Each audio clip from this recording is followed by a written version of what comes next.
Bueno, acabamos de ver Bleach, una serie que tengo mucho que decir, entonces me gustaría escucharte primero. Oh, mucha expectativa. El primer episodio es un podcast sobre el primer capítulo de algunas de las series animadas que más nos gustan o que llamaron nuestra atención por primera vez. Aquellas primeras emisiones que le abrieron la puerta a los mundos que más nos apasionan o que cambiaron el panorama de la animación. Yo soy Mauricio Vargas. Y yo, Andrea Sánchez, y hoy vamos a hablar del primer episodio de Bleach.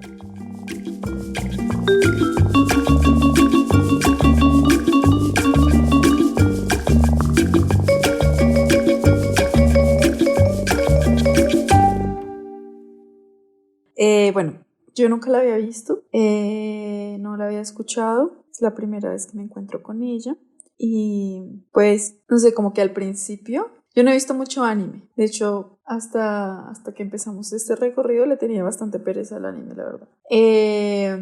Pero la verdad es que pues me gustó bastante. Sí, los japoneses tienen como esto de unas historias mucho más metafísicas y mucho más espirituales y como de una profundidad más grande. Y a veces no es como tan ligero y tan cómico como lo que estamos acostumbrados a ver. Pero eso, es raro que le tenga pereza porque realmente eso me parece chévere, eso me gusta. Quizás como que lo que me da pereza de los animes es porque siempre que pienso en anime pienso en peleas y luchas pero no sé, algo que me gustó mucho de esto son como esas criaturas espirituales grandes y monstruosas, tanto la forma física como el diseño, como lo que significan, me parece súper interesante. En Japón se practica el sincretismo, que es la hibridación de prácticas de diferentes religiones, en este caso principalmente del budismo y el sintoísmo. Esta mezcla lleva a los japoneses a tener una idea del alma como algo que posee todo lo que existe y a la muerte como un proceso necesario que los lleva a su siguiente nivel espiritual. Aquí te dejamos algunas breves ideas de la cultura japonesa alrededor de la muerte. Existe la idea de los shinigamis, o dioses de la muerte desde el periodo Edo, y su principal objetivo es obtener las almas de las personas. Los dos libros más antiguos del Japón cuentan la historia de los esposos Izanagi e Izanami, y cómo Izanami se convierte en la muerte después de el destino trágico de la pareja. Existen los tsukumogamis, que son objetos que adquieren un alma traviesa después de cumplir 100 años. Tiene tradiciones como celebrar funerales a difuntos sin familia o de conocer en vida a sus futuros vecinos de cementerio. Existen numerosos artistas japoneses que trabajan lo espiritual y sobrenatural en su obra, siendo el más conocido para nosotros Hayao Miyazaki, por películas como El viaje de Chihiro. Pero es un tema presente en muchos medios y diferentes épocas, desde los grabados de Toriyama Seikein en la era de ukiyo-e hasta artistas más contemporáneos como Fukuyo Matsui, que lo aborda desde la pintura. Lo que tengo entendido es que estas criaturas se alimentan de almas. Sí. ¿Sí? ¿Los entendí bien? Sí, tanto de gente muerta como gente viva, se comen las almas. Y este chico ve almas que están por ahí vagando que no han podido descansar. Y lo que pasa es que llegan, en algún momento se encuentran con un ataque de un ser súper grande y él conoce a la segadora, ¿se llama así? Sí, la segadora. Y el rol de este personaje es que ella mata a esos monstruos gigantes y salva las almas. Sí, ambas cosas. Tanto destruye los huecos, o sea, para evitar que se sigan comiendo las almas de los demás, y ayuda a la transición de las almas completas, le dicen ahí, a la sociedad de las almas. Como con ese sello en la frente con su espada, les ayuda.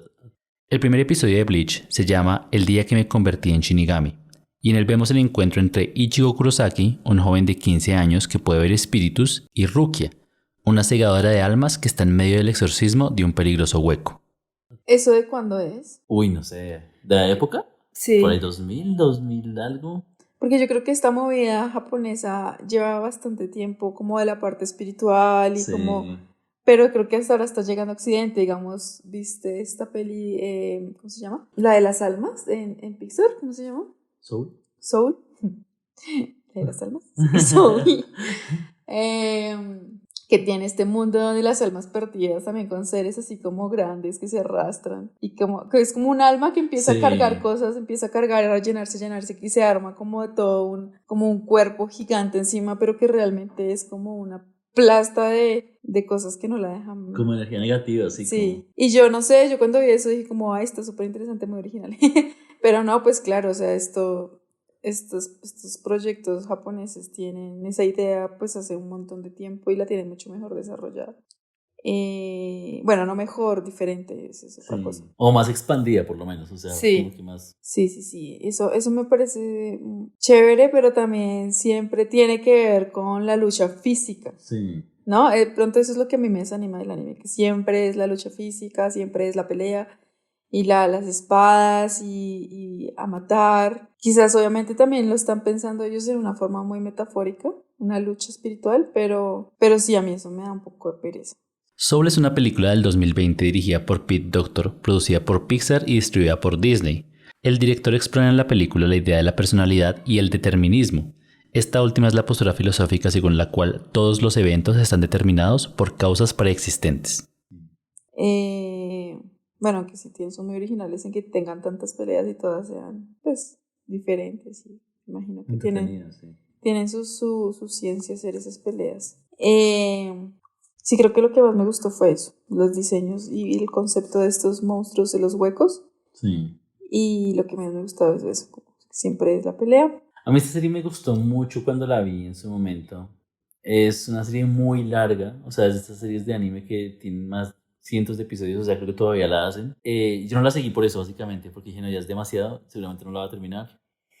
Y, o sea, ya hay un punto donde uno dice, no, ya hasta aquí fui. Pero lo que sí me gustaba mucho era, bueno, me gustaban muchas cosas. Me gustaba que el mundo era complejo y en un sentido nuevo para mí, pero lógico. Entonces, como que para mí era claro. O sea, si te dicen, no hay o sea, el mundo no solo es vivos y muertos, sino así como en el mundo vivo hay naciones y hay gente que se hace daño y hay cargos y todo, pues en el mundo de los muertos también, solo que es diferente. Y en este mundo de los muertos hay... o de las almas, que se me pareció chiste también, porque no es solo que ataquen muertos, o sea, atacan gente que tiene alma, y la gente que tiene alma es vivo o muerto. Y entonces está esto de el mundo de las almas, tiene unas jerarquías, tiene unos protocolos, tienen unos funcionarios públicos, por así decirlo, que tienen unas obligaciones para que la sociedad de las almas funcione. Entonces toda esta idea de la sociedad de las almas me parecía como muy rica, y como que cada vez que pasaba algo quería saber más de cómo funcionaba esa sociedad, esa jerarquía o esa comunidad o esa lógica del mundo espiritual. Y creo que lo que más me llamaba la atención es que todo era como muy, no sé si decir propio de ese mundo, o sea, como que siento que llevaban la idea muy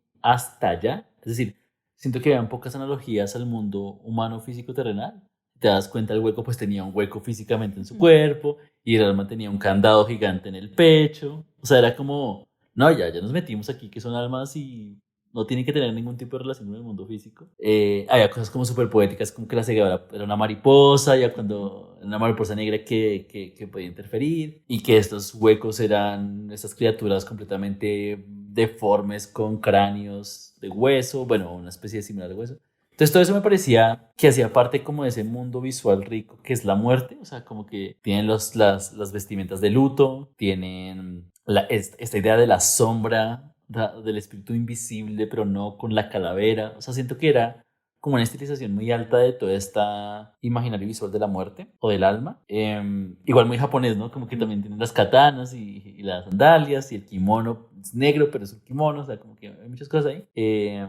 Pero sí, o sea, como que había una sociedad mucho más abierta, o sea, como que uno le da la sensación de, bueno, cuando uno ve la serie no voy a experimentar solo el viaje de este personaje, sino todo ese mundo que no se ve, pero que está basado en ideas que son cercanas a nosotros, que es la muerte, los espíritus, las almas y todo esto. Bleach es una serie de anime del 2004, basada en el manga del mismo nombre que empezó a publicarse en la revista Weekly Shonen Jump en el año 2001. El manga fue creado por Tite Kubo y contó con 698 capítulos publicados a lo largo de 15 años, mientras el anime alcanzó 366 episodios a lo largo de 8 años de emisión. La franquicia, además del anime, tiene 4 películas animadas, una película en live action producida por Warner Bros., 10 musicales, varios videojuegos y 2 OVAs. Las OVAs son producciones especiales que se hacían para ser lanzadas directamente a VHS o DVD, y su nombre viene de las iniciales Original Video Animation. A mí me encantaba en general todo el diseño todo el diseño del show, o sea, los personajes me parecían muy bien diseñados, las criaturas, y que en todos los shows, todos los episodios, ellos tuvieran diseños de vestuario diferentes, me pareció una cosa muy diferente ver en la animación. O sea, así como es muy difícil ver en la animación personajes que envejezcan, ver personajes que cambian de ropa para... O sea, yo no estaba muy acostumbrado a eso y me parece como que es muy rico, o sea, como muy... sí, tal vez la palabra es rico visualmente, o sea, como que uno entienda, estos personajes tienen esta vida o estos gustos, y eso arma la imagen general del show. O sea, el show como que va con eso, tiene como un diseño en todos, no solo los personajes, el vestuario, los colores, sino los títulos, entre secciones hay como unas tarjetas que dicen el nombre del show con el episodio, o sea, como que hay un sentido del diseño muy abierto, y eso yo siento que siempre lo agradecía mucho, como que me invitaba a ver el show, y siento que eso hacía que cada episodio fuera como súper diferente, o sea, así fuera. Y creo que ese show tiene algo que no tiene, por ejemplo, Escandaloso, y es que si tiene una línea narrativa, o sea, el episodio 2 iba después del 1 y el 3 iba después del 2. Claro, sí, uno ve esto y le dan muchas ganas de seguir viendo, bueno, ¿qué pasa ahora? Tiene una línea.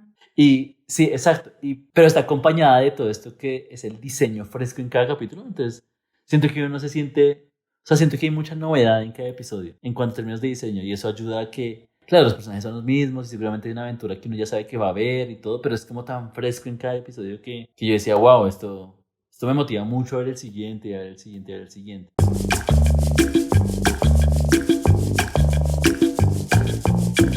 El diseño de accesorios y personajes de la serie es uno de los fuertes del proyecto que más llaman la atención.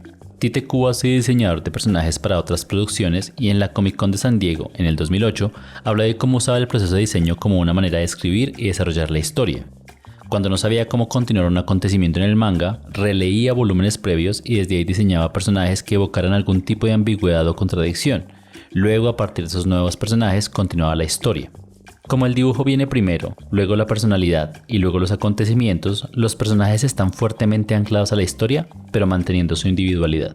El anime fue producido por Estudio Pierrot, la casa productora de Naruto, y dirigido por Noriyuki Abe, quien ha sido director, artista de story y director de sonido en proyectos como Yu Yu Hakusho, Great Teacher Onizuka y Boruto. Masashi Sogo es el escritor de los primeros 212 episodios, y Masashi Kudo trabajó para el diseño de personajes faltantes tanto en el anime como en las películas. Es inusual en la industria japonesa que los creadores del manga original intervengan en la producción del anime.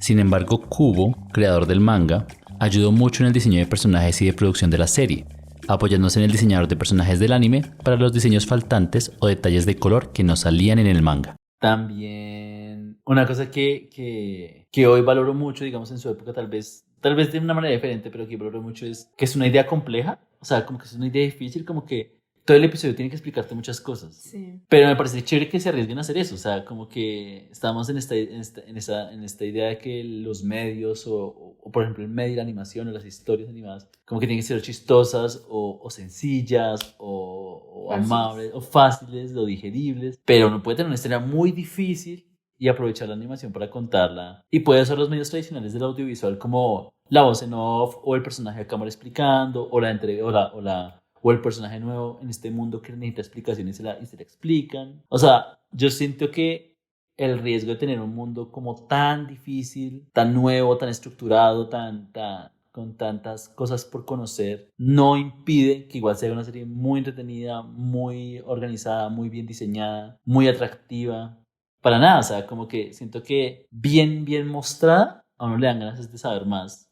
Sí, creo que eso es lo que pasa, lo estás mostrando bien, porque, bueno, tú dices que hay muchas maneras de explicar todo el backstory y entender el universo, pero hay unas que son, digamos, esta me pareció interesante, como, no me parece tan chévere como, no sé, digamos, en las pelis de Star Wars, nosotros entramos a entender el universo por medio de la mirada de Luke, que Sí. no, le han escondido el pasado de su papá, le han escondido varias cosas, y entonces él empieza a preguntar y a medida que él va preguntando, la gente le va explicando, y así pues uno se va enterando también. Pero eso a mí casi no me gustó en Star Wars, en la primera, Sí. en el episodio 4 ¿era? Sí. A mí eso no me parece tan interesante porque pierde mucha importancia la parte visual. termina Sí. siendo todo muy, muy en diálogo y bueno, quizás a veces puede funcionar, no sé, no siento que esté mal, pero a mí en esta de Bleach me interesó que no estaban todo el tiempo explicándole así literal, como, o de pronto sí explicaban, pero acompañaban de la imagen.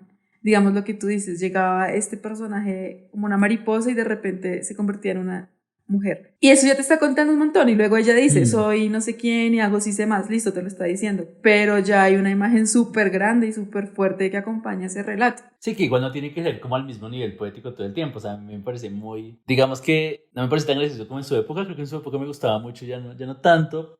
Pero igual lo valoro y es como cuando ella saca estos dibujitos y Ay, dice, sí. hay almas buenas y hay almas malas. Claro, te está explicando. O sea, te está explicando a ti en la cara. Pero meten el chiste, pues ella lo dibujó como pudo y el otro personaje se le burló de sus dibujos. Y es como... Claro, te saca, te hace sentir como... O sea, como que no te lo está contando en la cara. Que tienes razón, con Star Wars es raro porque es en general raro el diálogo a ese nivel, que tenga esta edad y estar esté preguntando estas cosas. O Sí. sea, justo en la película, como, ups, qué conveniente.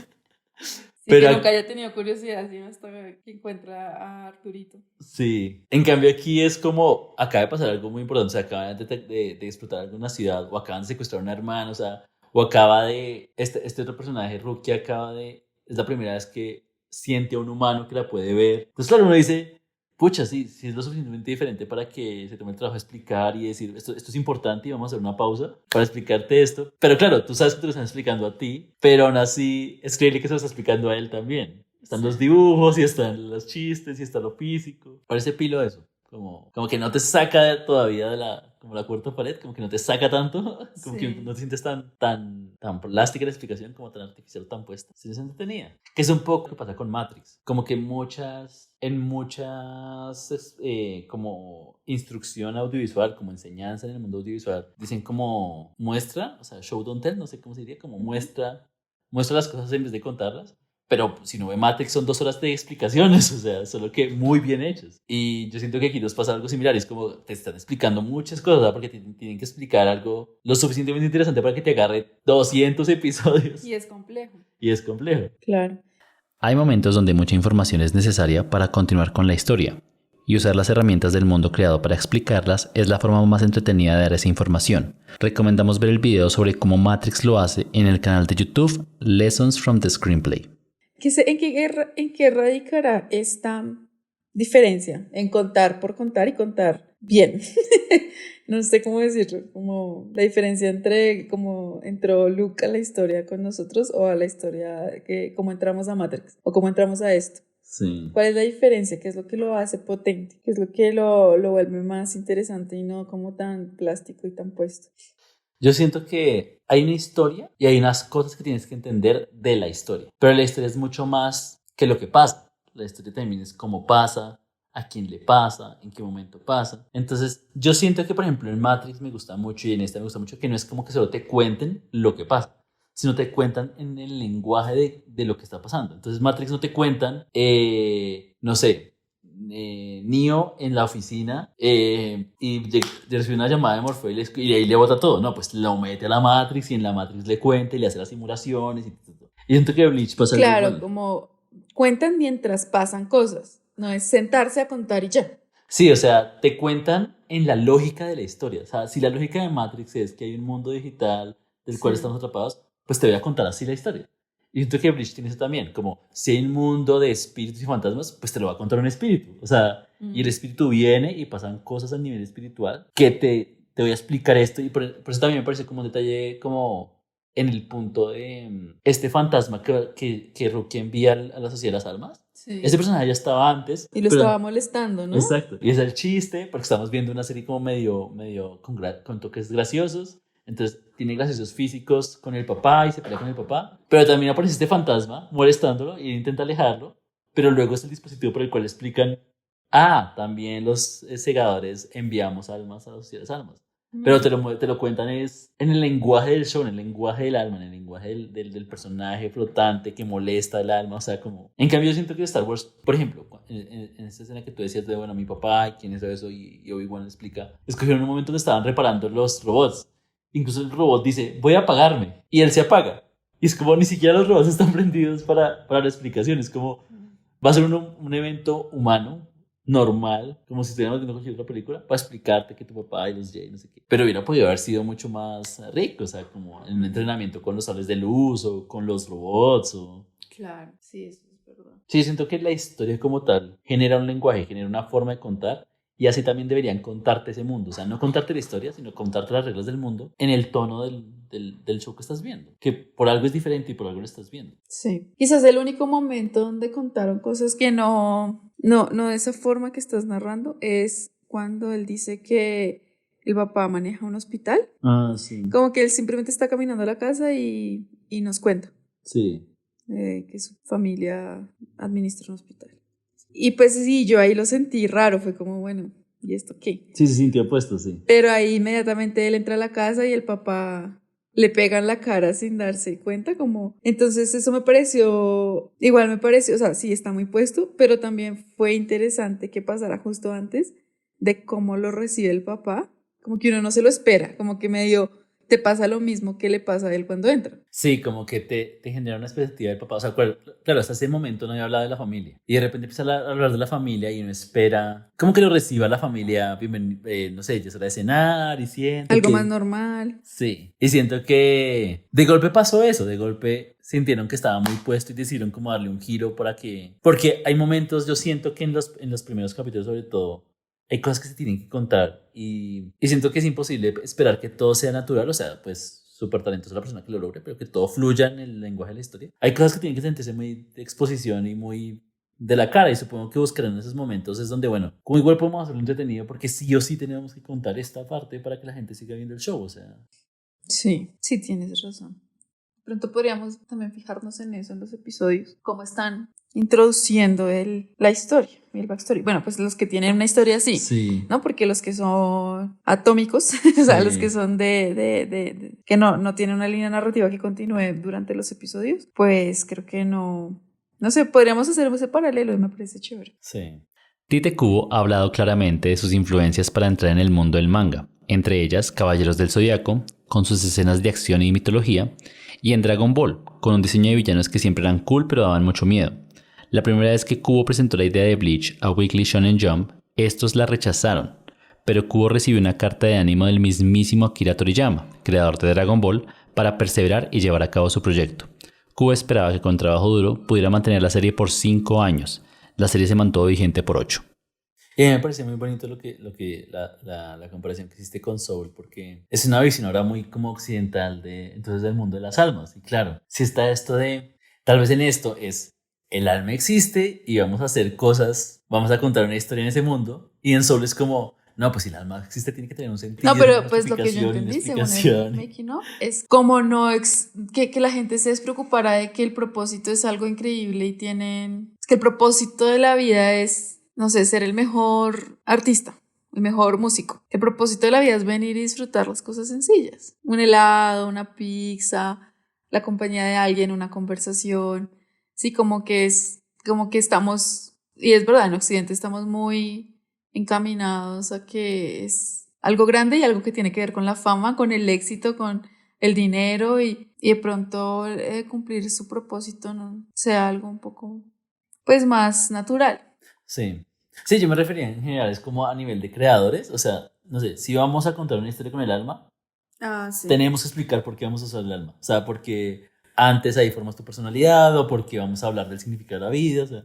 Pero, ¿sabes? Porque tiene que haber una justificación muy grande para usar ese dispositivo narrativo. Siento que aquí es como... existe y ya está. Sí, ya sabemos que existe, o sea, pues usémoslo. Siento que es un poco mucho más abierto. Pero claro, tiene unas cosas ahí como que en general estamos asociando con el alma. Y sería bueno darle como una representación visual. Entonces, todo lo que es de cargarse negativamente de algo. Entonces, en Soul, estas almas negras erráticas. Aquí, si no recuerdo mal, estas almas, estos huecos son unas almas que les pasa algo muy específico y quedan condenadas a cazar otras almas. Entonces, es como una penitencia, una cosa así. Pero en general es una representación visual de, bueno, un acontecimiento a nivel espiritual. Y luego están las almas que tienen vocación, las almas que no han encontrado su propósito en Soul. Y aquí son las almas que tienen un trabajo y las almas que están deambulando antes de pasar a la sociedad de las almas. O sea, me parece que a pesar de ser tan diferentes, la representación visual sí hay unas ideas comunes, que eso yo no lo había notado, pero es muy lindo de lo que dices. Hay almas en pena, hay almas deambulando, hay almas que logran trascender tranquilamente, eso es bonito.